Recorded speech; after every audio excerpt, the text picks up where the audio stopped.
Hey guys. What's up? There we go.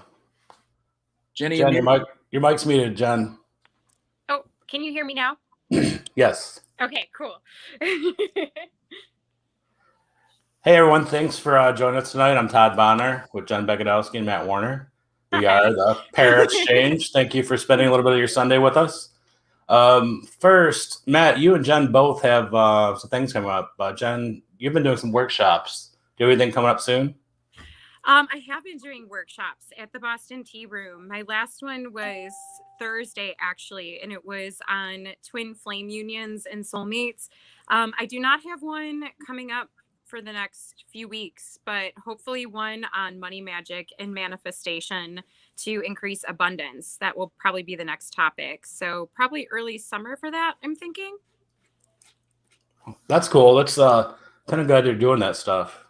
Yeah, it's been so much fun. I did one on paranormal and psychic protection a few weeks before the twin flame one, or about a month before the twin flame one, and that one went really well. It was cool hearing about everybody's spooky experiences and all of the hauntings going on in their homes and ways that they could protect themselves, and it was a lot of fun. You probably could learn a lot from that, doing the stuff like that too, talking to different people, and it's fun. Oh yeah, for sure. Everybody has their own experiences. Matt, you got some events coming up, right? Yeah, I got quite the lineup of things heading up. My next thing, I've got a couple of private investigations lined up for this month.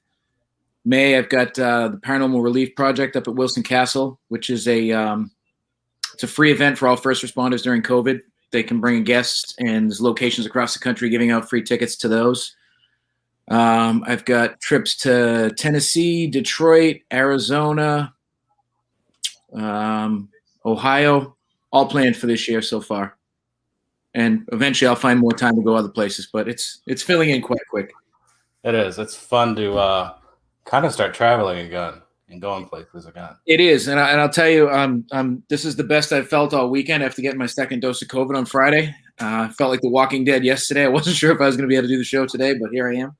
Yay! I'm glad you survived and didn't turn into I had a fever of 101.6 last night. I thought I was melting. I was my second one. My arm hurt and I was nauseous like the next day in the morning, but I was just exhausted for like a day and a half. Yeah, I wasn't really tired. Yesterday I had the fever, the chills, the body aches, headache. Today I've just got like a sore throat and just general body aches. But of course, I'm that one person that has all the weird side effects that comes with it because I hate vaccines. But I said, this is something good. I should get this so I can travel and people will stop giving me a hard time.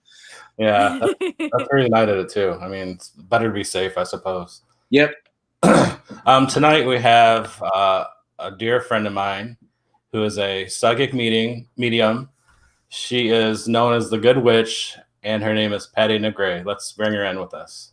Yay! Hi guys. Hi, Patti. Hi, Patti. You're my hero. I'm so excited to be talking to you tonight. Oh, thank you so much. Am I too far away? You guys are so much closer. I'm bringing my computer in.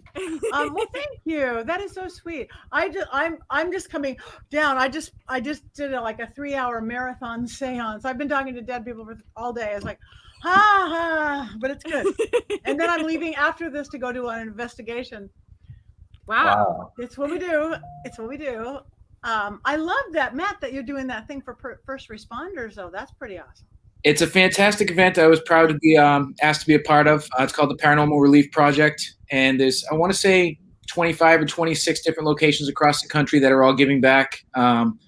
We've got everything. We've got Wilson Castle, Wildwood Sanitarium, Hinsdale House. Wow. Where else? We had Cabin on 360, Malvern Manor, Penhurst. A lot of the bigger name places are all giving back, and they're all being run by local ghost hunting teams and giving back. And it's going to be a lot of fun, so I'm happy to be a part of it. Still a lot of tickets left, so check out that page on Facebook and scoop your tickets. Awesome. Yes, people listen. Patti, we usually start off with where are you from? Where'd you grow up at, and how'd you find out that you had a gift? I am a Los Angeles native, actually born in Long Beach, LA County.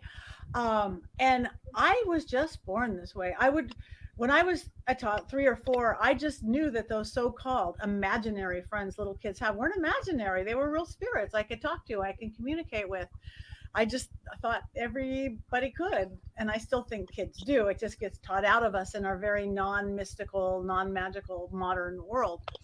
I literally had this obsession with the dead, but it never was in a morbid or a dark way. I literally did my first seance. I didn't know if I called it that when I was 7 or 8. I think I was 7 and a half. Went in my little hallway with no windows and no lights and stuffed towels under the doors.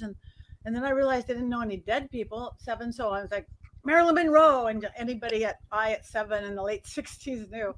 And I came up with my first chant, my first lifting of the veil, and my windowless, lightless little suburban hallway filled with orbs and lights and flying around. And me and my best friend of the day, Sherry Jones, went running out. But inside, I was jumping up and down, going, "Yay, this is real, and we can control it."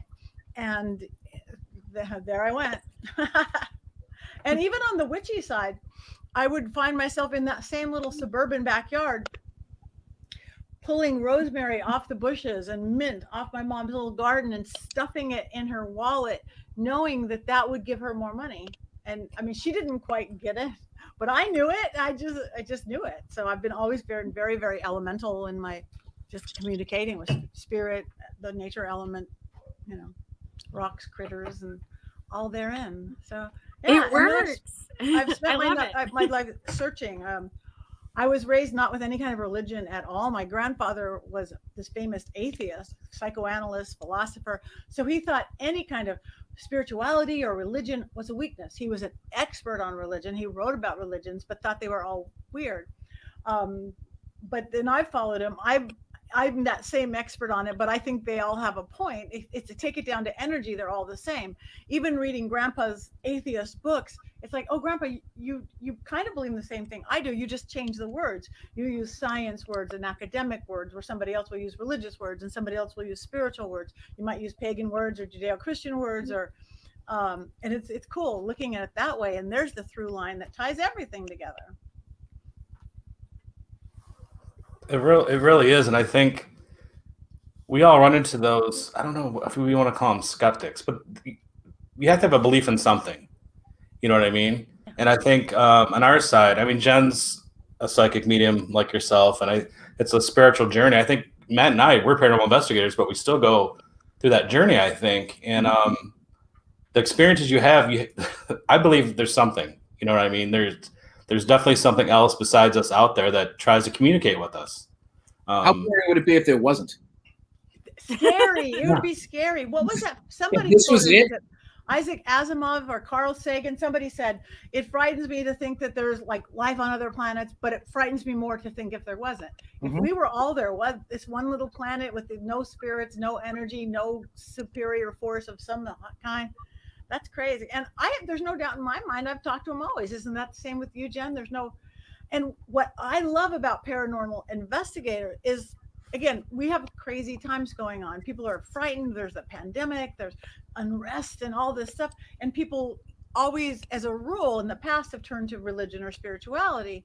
Some belief systems aren't keeping up with people. So they're going to more new age or more old age spirituality, but some people don't even want the religion. So that's where I think a lot of the paranormal stuff is coming up.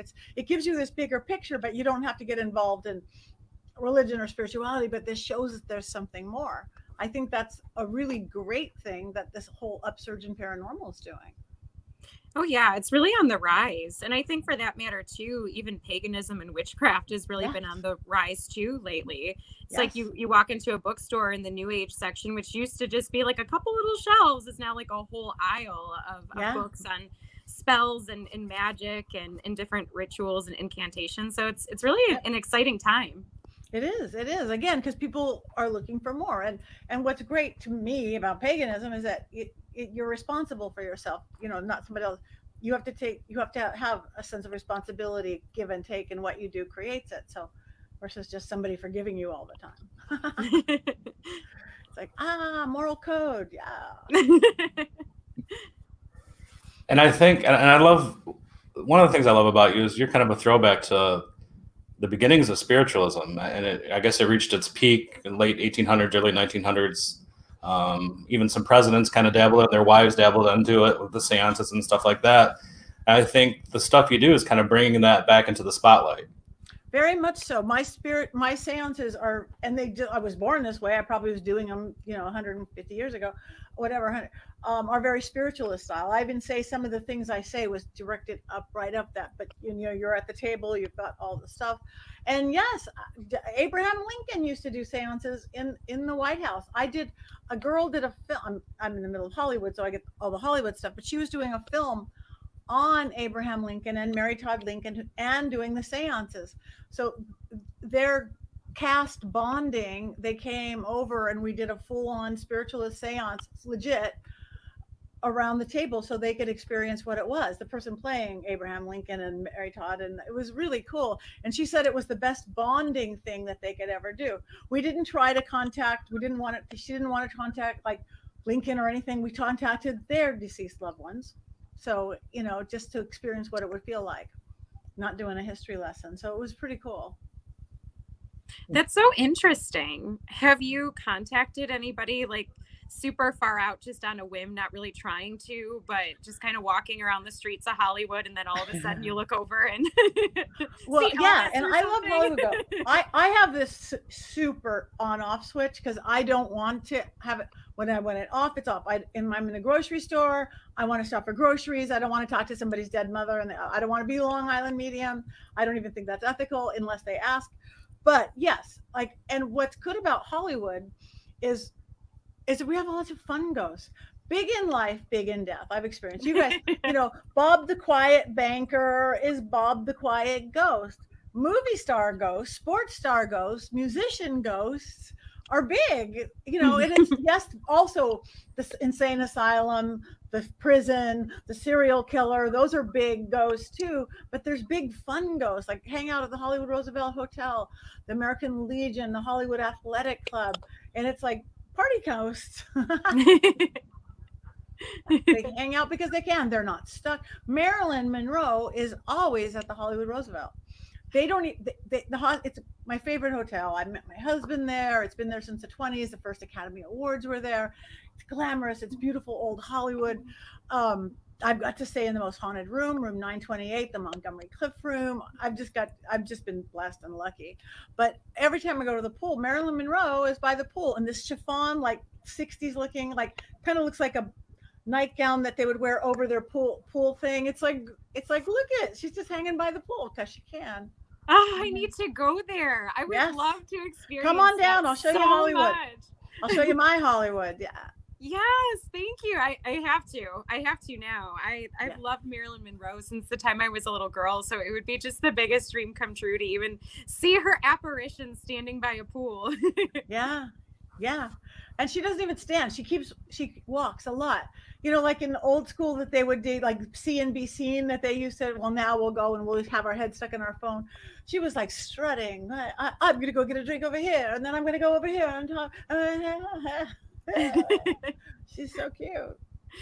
I feel like that sounds like Marilyn. Like if I could picture it, I feel like that's how she would be, just kind of fluttering around. Yeah. Very carefree. Yeah. I don't think she's hanging out at the place she died. I don't think she's hanging out, That's why theaters are always so beautifully haunted. Yes, there has the bad things that happen there too, but so much of it is good. Mm-hmm. Especially live theaters. Patti, what do you? I'm going to ask, what's your theory on the paranormal side? Do you believe people haunt where they were possibly died or tragically murdered or some met their fate another way, or is it one of their favorite places where they're their best memories at? I think it's both. I think most spirits aren't stuck. Again, grandma comes to visit because she can. She wants to watch the kids grow up. It's not their shades. You could feel the difference, can't you, Jen? In those ones that don't know they're dead, those are literally the ones. Go to the light, Carol Ann. Go to the light. Yes. Those are the ones you can. We've even done that on Ghost Adventures. We were at the Black Dahlia house, and he broke my ribs. Dr. George Hodel he ripped all the cartilage off my ribs because I blew it. I was doing a thing, but he's holding spirits there, including Elizabeth Short. But one of the girls there, Fauna Hodel, who's now deceased now too. She was the granddaughter of the killer, George Hodel, the doctor. She was there because she promised her mother that she would help this girl. She had talked to the spirit girl, and her mother was on her deathbed, ready to die, wanting to die, and wouldn't die. So we're all of a sudden we're filming Ghost Adventures there. I had done another show there.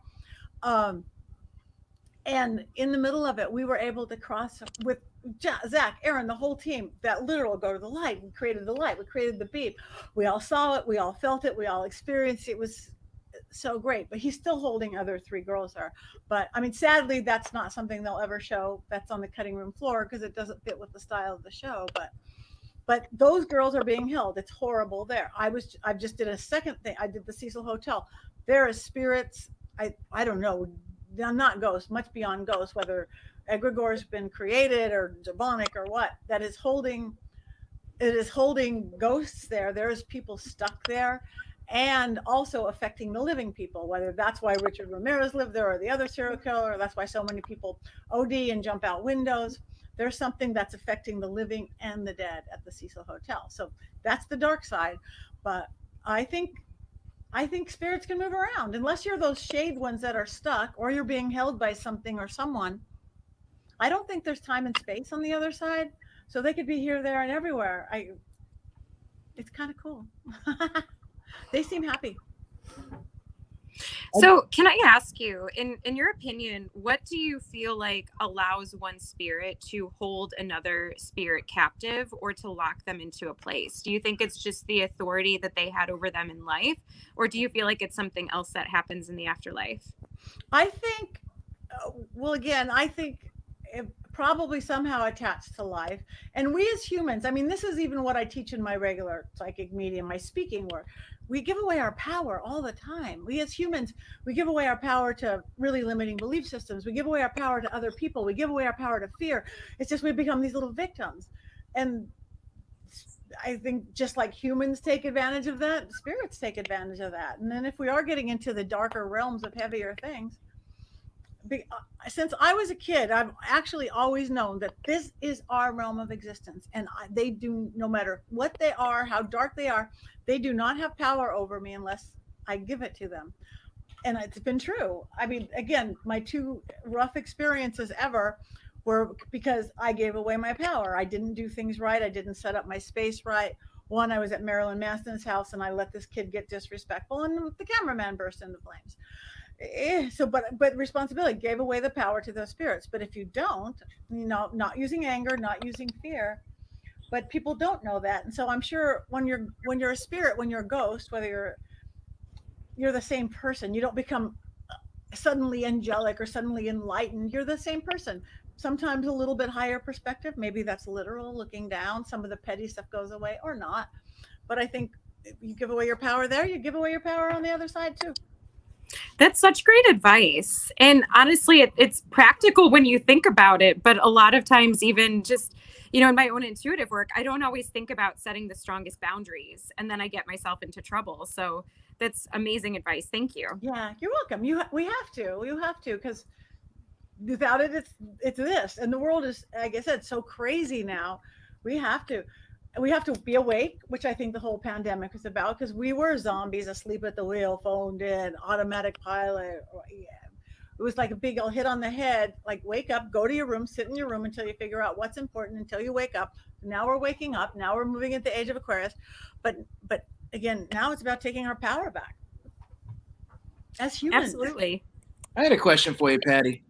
One of the go-to questions I have when I'm in like a dark negative place like prisons and things like that is I always try to ask if they need help. I think it's a very common question in our toolbox anyways. Asking if they need help passing over and what have you. How can someone help a spirit pass over if that is a response that we were to receive? To me, it's how I've always done it. I know there's different ways. To me, it's always worked, whether it's you're on an investigation, whatever, I'm going on one tonight, or whether you're sitting around a seance table or you're one-on-one clients like Jen and I do. I create light. I run light through our bodies because we are the conduits. We're the conduits of energy. They work off our energy just like they work off our electricity. I create, and I have everybody who's there create a ball of light right at their heart. Pulsing, pulsing, pulsing. And then if there's a circle of any sort, we shoot it towards the middle of that circle. And then we picture just like a beam me up Scotty, but that light beam. And then we invite the spirit into it. And again, all of our life force has all been kind together in this light, and we invite them to. You can hold their hand, but you can't push them through. But you will feel it. Everybody will breathe at the same time. Right as they cross into it. I mean, I'm sure there's other methods. That is just hi Cindy. Hi Cindy Smith Lodge. So that is just how it's always worked. I just been doing it like that since a kid. You don't have to be a psychic. You don't have to be a medium. You don't have to be anything. It's our life force. It's our light. I never even thought about that, but that's really a cool way of trying to help other spirits. I feel like, Todd, we're gonna have to do that someplace. I know. We're gonna have to go to Eloise. It just got me thinking when she was saying it. I'm like, yeah, and you will feel it, you guys. All of you at that moment that they cross. Sometimes there's some hesitation, and you say it's there. You go. You're not going to be stuck. You're not going to be. And it's pretty cool. I always wonder if, I mean, I want to believe the energies we're talking to are human. You know, a lot of people have theories that it could be aliens, it could be anything. Because, I mean, without science, we really don't know exactly what we're talking to. But I feel, and I think Jen and Matt feel, that it's human energies we're dealing with. I think it's all of it. I think what I explained before, I think ghosts are humans, things that were humans. It's not a residual haunting. That's the video that the lady in white doesn't have to walk by every hour. That's the residual. They're not going to a residual haunting. But they're ghosts. But then there's the other everything else category, things that were never human. Elementals, angelic realm, demonic realm, nature realm, extraterrestrial realm. That's there. In my seances, I've done 2 ET seances. One of my teachers, mentor, was a language expert. He spoke 21 languages, one of them being ancient Sumerian, which is Anunnaki, and he gave me these symbols and sigils and words to say in this ancient language. That was a whole different seance than I've ever done before. It wasn't ghosts or elementals or angels. It was aliens came. I'm like, what the okay. And then I did another one, and there was, I think, 7 of us, all mediums, all working mediums. We created a grid. All of a sudden, people are standing up, sitting down, standing up, making these noises. We got into this. We created a grid with sound and with body movements, and then they came in and they started talking. Crazy. They're there. They're there. Who's to say what is human or that? But I think, you know, on investigation, or you're at the prison, you're at the old school, you're at the whatever, it's more than likely going to be spirits and ghosts, you know, stuck ones or non-stuck ones or hanging out ones. But I see the elementals are getting, I just had a big conversation. I just had Chris Fleming on my show, and he's really getting, he's newer to the elemental realm. He's got that show in the UK, Help My House is Haunted. And he said, these are elementals. He goes, they're like little gnome things. I go, yeah, I've been talking to them my whole life. And they're making it, because we are getting elemental again, and we have to get in touch with our humanity, with the moon cycles, with everything. So elementals are making a big cut. So don't be surprised the next time you're at whatever that energy comes in. Tree spirit, fae, whatever. Fairies are my favorite. Since the time I was a kid, it's always been fairies and mermaids and gnomes and trolls. And I mean, I still work with angels too, but I feel like I always connect with the elementals way easier than anything else. Me too. Yeah. Yeah. Because it's down here where we are. And dragons.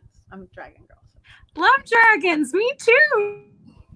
Yeah. And that's what one of my big things. Yeah. You have to get my book. I should have sent you guys all my book. But no, when I was at that one where somebody burst into flames, I won't give you the whole story, but this kid was being disrespectful. We had 4 cameras going because it was a house that Charlie Chaplin built. Mary Astor, for his girlfriend Mary Astor, it was a total party house. So dark drugs bring in dark spirits. Then the Rolling Stones manager bought it, and the Rolling Stones lived there. The moms and papas, Graham Parsons. This is in my neighborhood. This is my neighbor. And then then the person who invented the real life sex doll, and then he moved out. Then Marilyn Manson moved in. He was my neighbor for 7 years. This house, you know, your happy family of 4 is never going to live in this house. It's a party house. It's a creative house. But we were doing a seance, and this one kid got disrespectful. So my cameraman, French doors were flying open, stuff like I have never seen on any of us. The speakers on the floor were coming on, white noise. They weren't even plugged in. things flying across it. Like, I'm like, wow, this is like special effects, but it's real.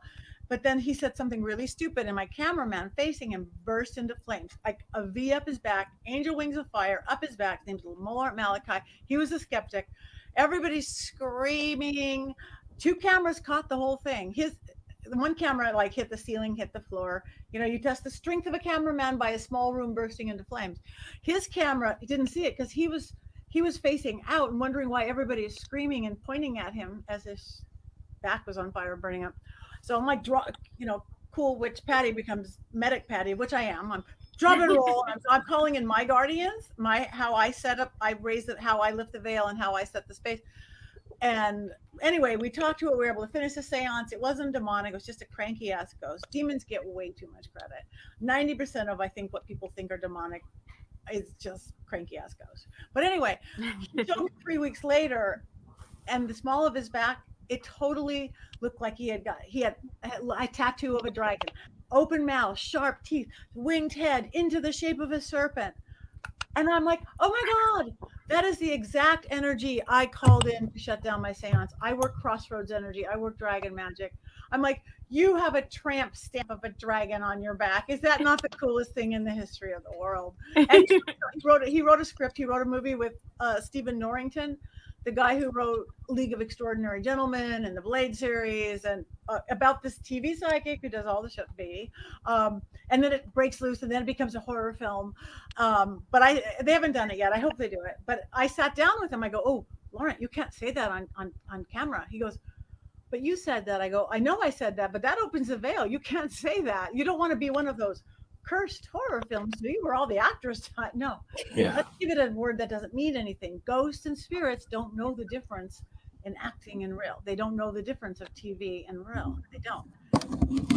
Like the difference with a curse or not. So yeah, that was a trip. So that was cool though. It's like dragons. So. I've done some of your dragon magic before. I think you did like a little video, I want to say, for House of Intuition. Yes. A few years ago, and it was how to breathe life into a dragon. And I did that, and my dragon protects my altar from all kinds of harm, and I work with her every week. And I just remember it being like one of the coolest videos I think that I ever watched when I was really starting my dragon magic practice. And do you feed your dragon? Do you feed her? I do, yeah. You got to get, like, this is the lid off a bottle. Mine drink whiskey. Again, you a little juice underneath the dragon. Mine, they drink it faster when they are. I can't tell you, and I can't tell you because I signed non-disclosure agreements, how many like Academy Award winning movie stars and sports stars have goofy little dragons sitting next to their bed or on their altar or up next to their computer. Matt, we need to get some of those. You need a dragon. Since I've been I already got a dragon tattoo, so I'm good. But that's hard to feed. You need a little representative of a dragon because it's you're going to create a fetish, not like a tickle my foot fetish, but like a real living entity out of an inanimate object. It's called a golem in Hebrew. It's an egregore. It's a servitor, but it's crossroads magic. They could fly between heaven and earth. Since I've been teaching people dragons, one stopped an abusive relationship. One, I broke the Dodgers Sports Illustrated curse. I was called, they won like 20 games in a LA Dodgers. I'm an LA girl, 20 games in a row. Then Sports Illustrated did this thing, Dodgers, best team ever, put them on the cover, and they tanked. They lost like 20 games in a row. And all these sports people, not paranormal people, not spiritual people, Dodgers called me in. They go, it's a curse. So we did my Lebanon Crossing spell. They have a blue dragon. We charged it. We made LA TV news, but we made ESPN national. They have a dragon. They won. They got the playoffs last year. They won the World Series this year. Dodgers have a blue dragon. And my best one though is last year in Vegas. A girl was traveling. She left her dragon home. If you don't get to feed it this week, it's okay. It's a representative. You're not going to eat this week. I'll feed you when I get back. Or you can take it with you to anybody else, a toy. But she left it home to take care of my family at home, take care of me and my girlfriends in Las Vegas. They went to Vegas. They were there first day of the concert. Great. They were there second day of the concert. Great. She grabbed her two girlfriends and she said, my dragon said we have to leave right now.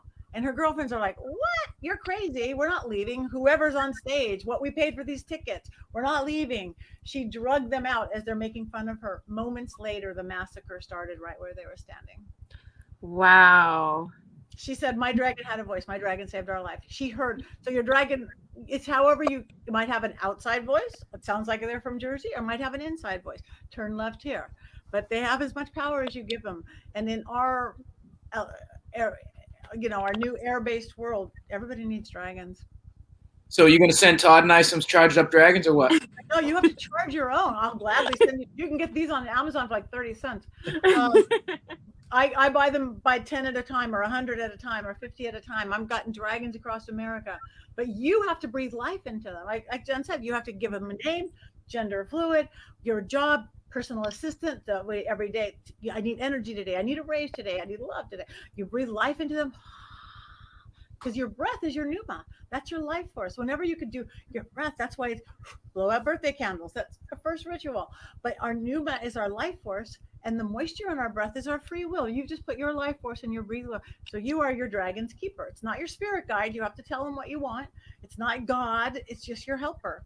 It's your helper spirit, and you guys should have one. Yeah, everybody should. I mean, angels are great. We all like angels. Like Jen said, it's like, but angels, and they're the highest vibration, but angels can't cause shifting. Angels can do two things. Angels can enlighten and angels can protect. That's it. Because they're dextral. They don't have a sinstral side. Sinstral meaning change. That's where the word sin comes from, but it doesn't mean sin in the Judeo-Christian sense. But angels are dextral. Enlightenment and protection and light. That's it. Then you get down into the fey realm, the fairy realm, the elemental, and there's music, there's laughter, there's sparkle. And dragons are right there at the crossroads. They're crossroads animals.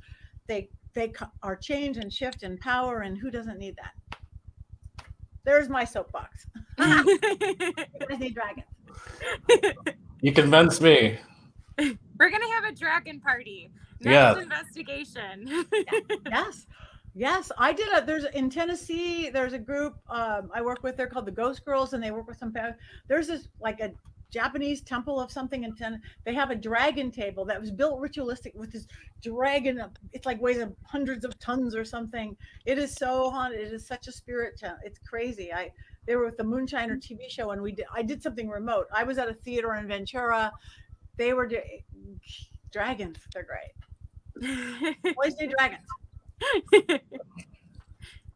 So besides dragons, how do you protect your magical space from lower vibrations? What do you do? Because I know there's like the typical things like sage and Palo Santo and cleansing and the LBRP, but what do you personally like to do to keep your sacred space safe? I'm an energy girl because I see energy, I see whatever, but I use all of it. I am, if you saw my apothecary of herbs and oils, I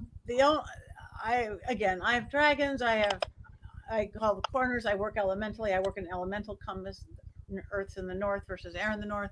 I use, the only thing I do not use, maybe once every 2 years, only if I have to, is sage. It is overused, it is becoming extinct, and it is too damn harsh. It is harsh. Sage gets rid of everything. So many people go, I sage my house, but it's icky again. It feels good for a second. It gets rid of the good. It gets bad of the magic. It gets rid of everything, the good and the bad.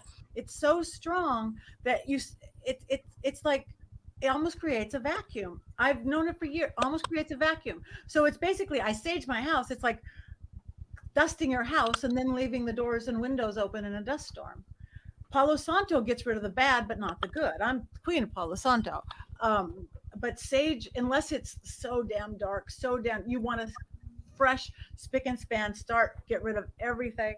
And then make sure you're doing it counterclockwise as you sage it. Make sure you are getting and pots of bed. And then you make sure you fill it back up with frankincense, myrrh, sandalwood, dragons, anything that you have to fill that space back up. I do it with everything, but especially with sage. So yeah, but that's how I do it. I am the girl. I have chimes, I have bells, I have smoke, because I have a spirit who lives here with my poor husband. He just walked in. The noise is back in the drum room again. Yeah. He's a drummer. You have way high that you can't touch. There's a big shelf for drums, and it's like I have rim shots. I have a boom, boom, boom. Yeah, no one could reach them.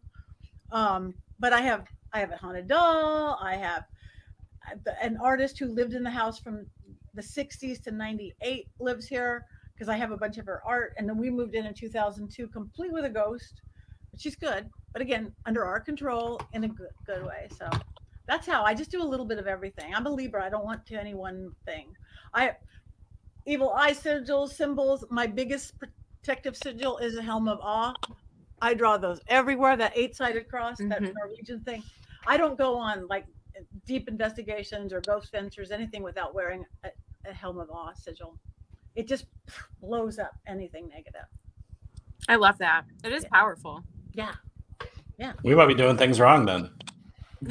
A lot of times people just say, let's sage, let's just use sage. And I don't know, I just go along with it. You know, I want to believe in that stuff. And I trust, you know, like John knows everything we investigate.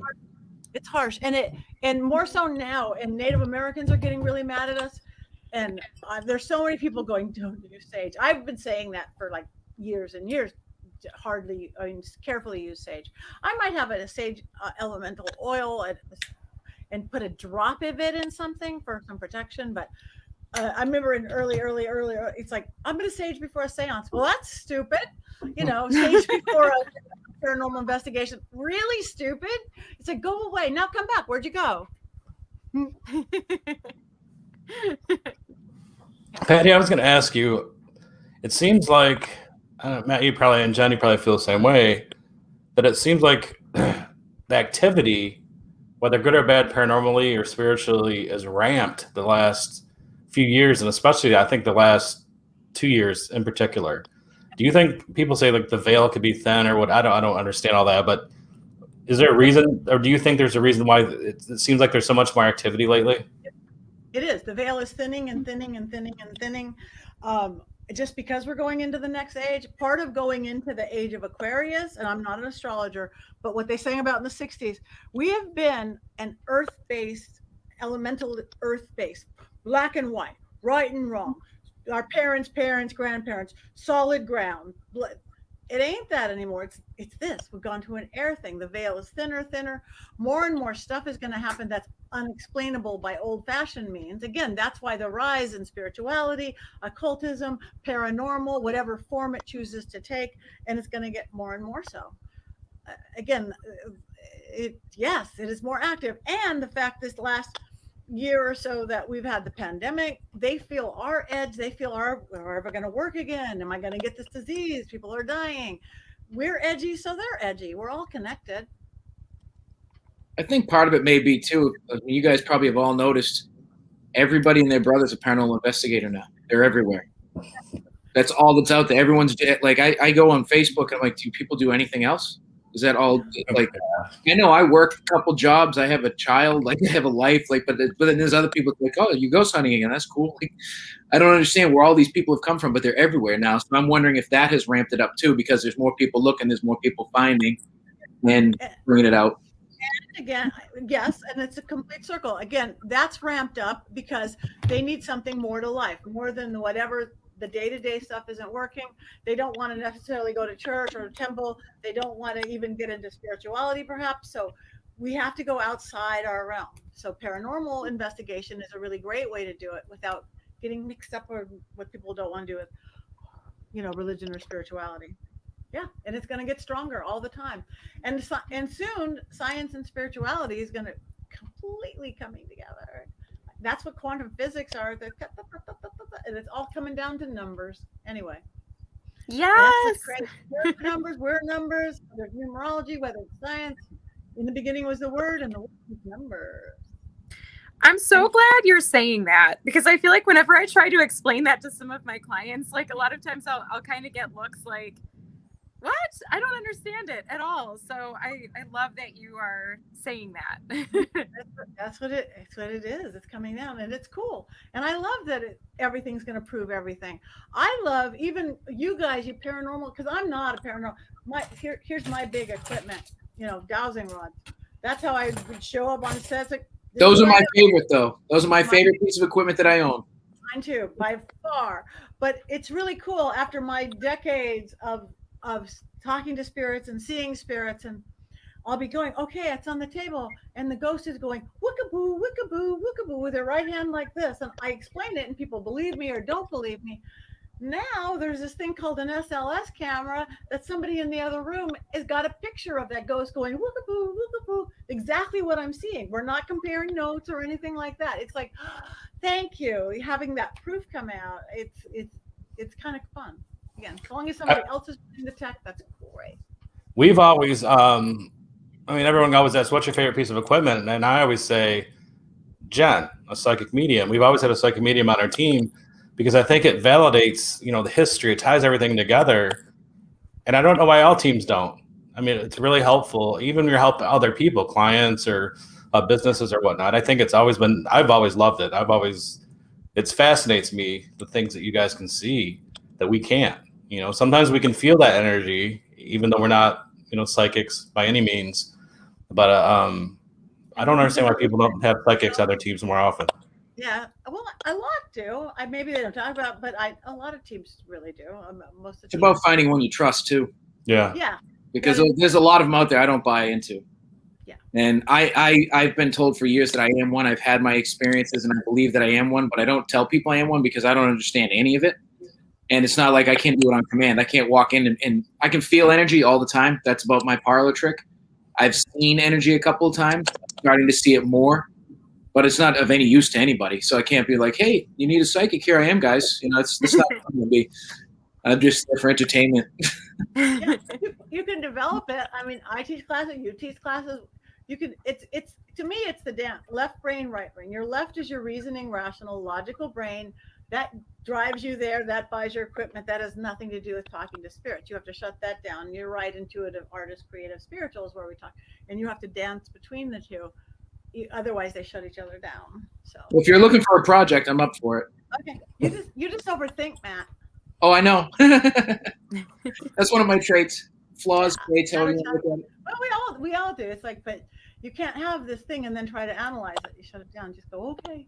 That takes faith. That takes practice. Takes trust. It's just like, there's a giraffe at the table. Like, your logical mind wants to go say nobody here has a pet giraffe, but then you're brave enough to say there's a giraffe, and then somebody had a pet giraffe.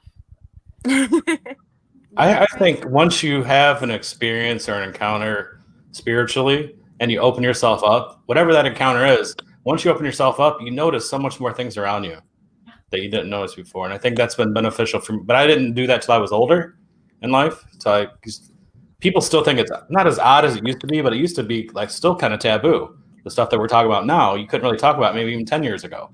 And I think that's helped a lot of people too. Definitely, it is. And again, it's part of that wake up thing I was talking about. Wake up, this is it.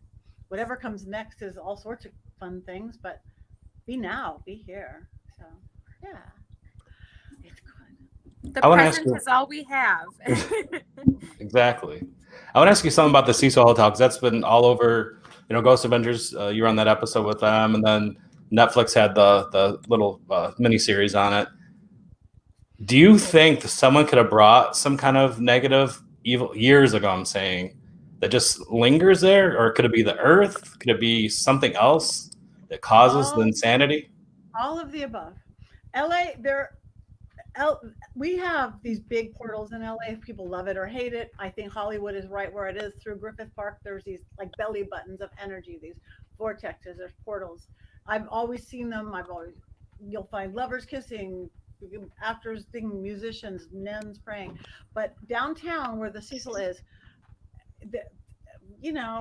there's something under the ground, whether it's one of the fault lines. Yes, there's something holding it. Whatever is at the Cecil is affecting living people, whether Richard Ramirez went there because it was there or drove him to be worse, but it's affecting living people, making them jump out windows, making them overdose. Plus, heavy drugs will do that. It was a flop house. And it's also affecting the spirits, because talk about spirits stuck. There are spirits stuck at the Cecil. Zach, I never get to know anything about anything, which makes me happy. I don't want to know, but he does that to me so on purpose. He called me like 2 weeks before and he goes, okay, Patti, we're coming to LA and we need you. Okay, cool. Don't hear anything. Don't hear everything. No. 2 weeks later, he goes, hey, Patti, we need you 2 hours downtown. And I'm a girl. I'm thinking 2 hours. Do I have time to put makeup? Did I wash my hair? All those girl things. And he gave me an address, and he might have whispered Cecil. I don't remember it. And then I get there, and I'm like, oh, it's a Cecil. All I remembered was a girl in the water tower. I had never looked into people jumping out a window, anything. It's just I go in the water tower, but I park, and it's a skid row downtown. And I'm walking up to the hotel, and you start feeling it. And then this rat would not let me in. I'd go right, the rat would go right. I'd go left, the rat. We're dancing. Me and this big old rat in the middle of downtown. We're dancing. I'm like, well, it's either a possessed rat doesn't want to let me in, or maybe he's my protector rat. He doesn't want to let me in. So I go in, and the place just takes you over. You just start feeling this pounding of that energy, whatever it is. And I go into trance state. I allow myself to go into trance state like this. And I'm feeling, it's like, holy shit, excuse me. And then all of a sudden, there, Zach and the guys, there they are, cameras strapped on. Hi, Patti. Hi. Okay. He goes, there's 700 rooms. There's 14 floors. You tell us where to go. Talk about faith, Matt. You just, I let him. I guess I'm watching it for the first time on TV. It's like, why? And I remember leading him to that first room, and I'm going to the window, and I'm just like, why is Zach yelling at me? He never yells at me. And I go into my weird trance baby voice, like, why he's yelling at me? I don't know. I just have to get out of here. I had no idea that somebody had jumped out that window. And then I let him. Then we had all sorts of bunch of stuff that, of course, it didn't make it because they filmed for 4 days. I was there for 2 days. A lot of great stuff didn't make it in the show, but then I led him to this other room, and then I felt this being attacked. Oh my gosh. And I'm like, the part of me that's still conscious, and Zach's going, where are you being attacked? And the part of me that's still conscious is going, how do you say that body part on television? I don't know what I said, lady part, girl part. And I had no idea that I'd led them to a room where somebody was raped and murdered. That was sad. She was so sad. But that place is a trip. And I was just there. I can't really talk about it, but holy shit. I just shot with some YouTubers there, TFIL, the biggest paranormal YouTubers. They rented out the whole hotel too. We did I can't talk about it yet, but holy moly, what we did on the roof, what we did, crazy until the sun came up. So that place is insane. I don't know if they're going to want to renovate it. And there's like 2 weeks ago, I cleared. It's funky downtown. So there's this beautiful apartment building loft, like an old bank, right across the street. Beautiful, high-end, fancy apartments that you still step over people to get into, and you're still literally directly across the street from the Cecil. And she had all this activity in her beautiful home. I had to clear it.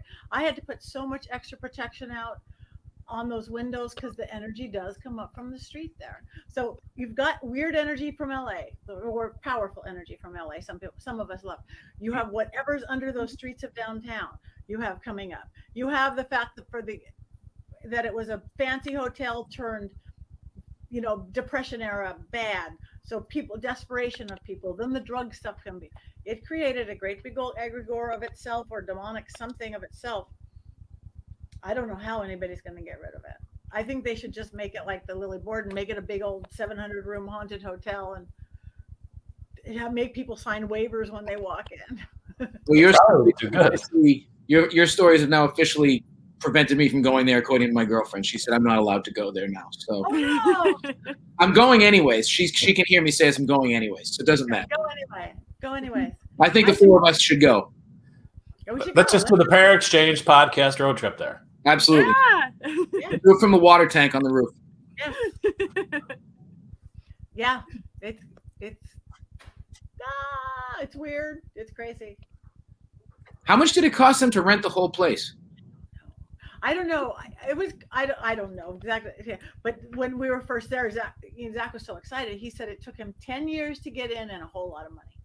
10 years and that's what I figured. Yeah.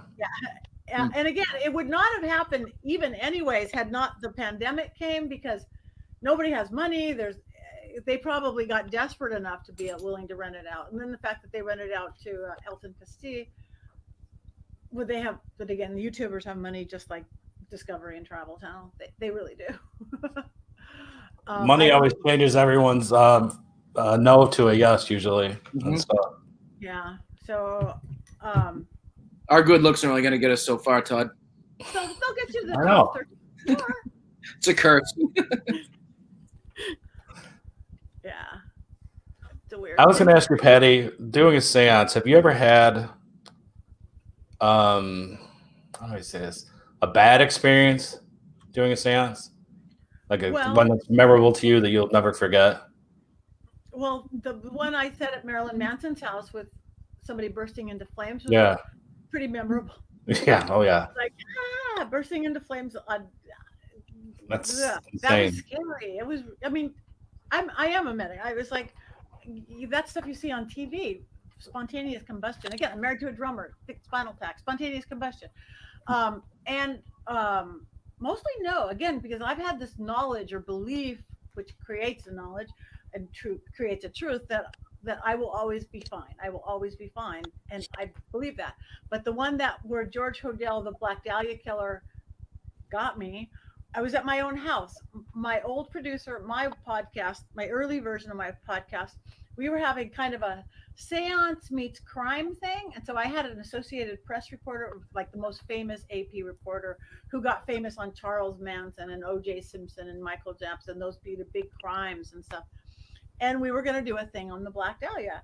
So my then producer, who quit the next day, my then producer, who she would come over, and before we'd shoot, she had a friend she wanted to talk to, and we used the Ouija board just like it was a texting all the time. I want to talk to Scooter, whatever his name is. So we did. I was lazy for a second. Nobody was there. I did not set up my my wards correctly. I did not open the Ouija board correctly. I did not do my protection correctly. So she's talking to her friend, or so we thought. I was already preparing for Black Dahlia. All of a sudden, I was standing behind a chair, my dining room chair upstairs. Something threw me into the chair. I hear this crack, crack, crack, crack. I'm sliding down to the floor in my own friggin' dining room. And she's like, Patti, are you okay? Patti, are you okay? And I'm like, I'm not. Nope. And I always say I'm okay. Really, I have a joke that my head could be cut off. I'm like, it's fine. It's a flesh wound. I'm good. No. But I'm like, nope. I had to go to urgent care. It had thrown me into my own chair so bad, and nobody was behind me, that it literally ripped all the cartilage off my floating ribs. Wow. God. That's crazy. Yeah. So you think he was angry at you for like maybe meddling in his business or getting involved with him? Yep. Yeah. He doesn't like women. He's totally that. That's why he cut up women and stuffed body parts. He's evil. He's beyond just a dead person. He's taken on something demonic. Or he is holding 3 girls there, including Elizabeth Short. He is bad. Yeah, he was mad. And he doesn't like women. That's so scary. I'm glad you're okay. I'm always okay. And somebody asked me the other day, is there any place that you wouldn't go? I'm like, no. I like a challenge. And I'm protected. I have my protection oils. You guys know the best place to put your protection oil, right? Behind your ears. Behind your head. Right where your neck and your head come together. The base of your spine is the biggest portal on your body. That's why when you pray, you bow your head to open that up for God, for spirit. So even if you have oil, whatever, that could be both an enhancer oil, so you see it better, and a protection oil. And if you don't have oil, still rub that back of your head to open it, to close it, more than we have on the palms, on the soles of our feet, all the places we put the oil. But this is the one, never forget that one. That'll keep you safe. And just douse myself in all the oil every day, head to toe. Me too. It's like, So yeah. I was going to ask you too if there was a place you would never go. You said no, so you're brave. No, I think I like a challenge. That's it. I like a challenge. I mean, I don't want to be a challenge like climb, Mount Kilimanjaro where I might die challenge, but I like spirit challenges because I feel educated and I feel experienced, and I've again studied this for decades and decades. Every religion, every cosmology, every belief system. What do you don't know about Peruvian shamanism? Study that for a year.